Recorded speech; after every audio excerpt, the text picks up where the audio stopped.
Hello, and welcome back to the Human Shield. My name's Ryan, but I'm pretending to be Woody Guthrie to help us tell this story. Today, we're talking about the Cornfield Protocol. Yeah, I told him, meetings in the desert make me nervous.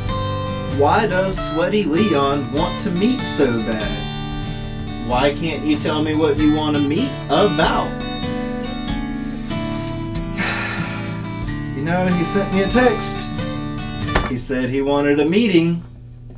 And I told him, why can't you just email me? Can you please just email me? What about text? Can you text me?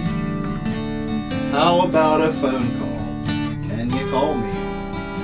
It has to be a meeting. So I put him off as long as I could. 2 weeks. I thought I did pretty good. He was very insistent. We arranged it 2 p.m. on Saturday.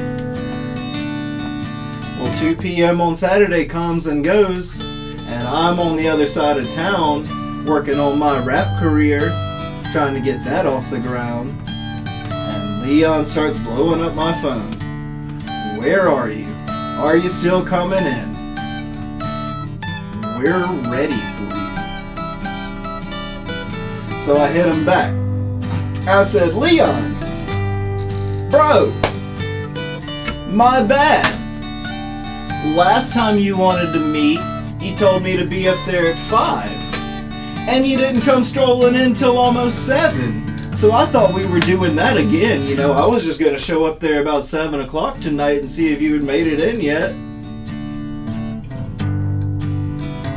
He wants to know if I'm still coming in. I said, Leon, what is this all about? Can you just tell me? Can you email me? What am I walking into? He wants to have a meeting. That's what it's all about.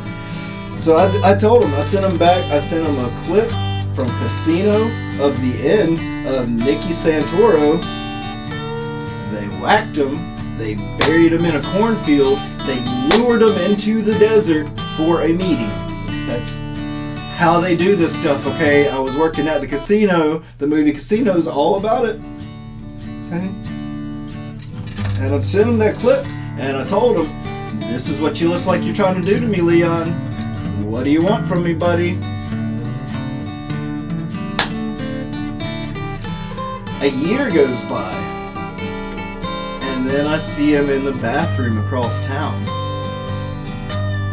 Matter of fact, it was so strange. I saw him go into the bathroom and I'm like, oh my God, I hadn't seen this guy forever and I don't want to start now. So I waited on him to come out. And I really had to pee. So when he comes out, I go in the bathroom. And I'm in there doing my business. And next thing I know, there he is. And I'm like, bro, you were like 6 inches taller last year. What happened there? I don't know what happened. Did I get bigger? Did he get smaller? Were you actually this small the whole time? And I don't know. I'm telling you, when we left, that man was about this much taller than me, and now he's shorter than I don't know how it happened. It's at least 6 inches. It might even be 8. All right. Anyway, the sweat is just. He's wearing a Hawaiian shirt. That's his thing. He wears Hawaiian shirts. Why are you sweating so much in an air-conditioned room wearing a Hawaiian shirt? Dude, it's just pouring off of him. And all of this is about one thing. He just comes up to me. He wants to know. Hi. How are you? Bro. That's what you want to know? This is what a sociopath would ask, okay? Because of you put me through hell for every day for 5 years, torturing and abusing me on the job. Enough where I got a whole podcast about it. And then, up there at the end, you make me think that you're going to bury me in a cornfield and no one's ever going to know what happened to me.